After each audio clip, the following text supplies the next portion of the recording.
So Parvez, tell me, what is love? লাভ হলে মনে করেন আপনি একটা মুরগি আপনি 50 টাকা কিনছেন এখন সেটাকে 70 টাকা বিক্রি করে দিলেন তাহলে 20 টাকা আপনার লাভ হইল অর্থাৎ একটা জিনিস কিনে বেশি দামে বেচে দেওয়া সেটা হলো লাভ বুঝতে পারছেন এই মুরগি লাগবে মুরগি তাজা তাজা দেশি মুরগি ওই মুরগি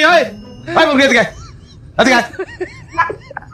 আর চিল্লে মুরগি বাসুস চিল্লিগা না সিলালে মুরগি বেসমু কেমনে মুরগি বেচবি না না বেসলে খামু কি মুরগি খাবি মুরগি খালে কি বেসমু বেচবি না এটা কি কইতেছেন ভাই ওই বেটা আমি ঘুমায় ঘুমায় স্বপ্ন দেখতেছিলাম একটা রোমান্টিক স্বপ্ন বন্ধ করে স্বপ্নের ভিতরে তুই মুরগি ঢুকাই দিচ্ছ আমার স্বপ্নের ভিতরে তোর মুরগি আইডিয়া পর্যন্ত দিচ্ছে আপনি যে ঘুমায় ঘুমায় স্বপ্ন দেখতেছেন এটা আমি বুঝবো কেমনে সব মুরগি লাভ তুই বুঝছ না আর না বুঝলে তুই মুরগি বেচবি না না বেসলে খামু কি মুরগি খাবি মুরগি খালে বেসমু কি বেচবি না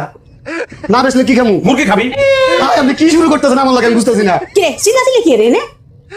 আরে আমি ঘুমায় স্বপ্ন দেখতেছিলাম মুরগি মুরগি মুরগি মুরগি চিল্লে আমার স্বপ্ন মেয়ে দিচ্ছে ও হ্যালো আমি না সিলালে মানুষ কেমন বুঝছেন মুরগি বেশি আচ্ছা যা যা হলো সে যা যা দশটার লিগা এই আওয়াজ দিবে না মুরগি বেচে মুরগি মুরগি করে খানে পড়তে পারে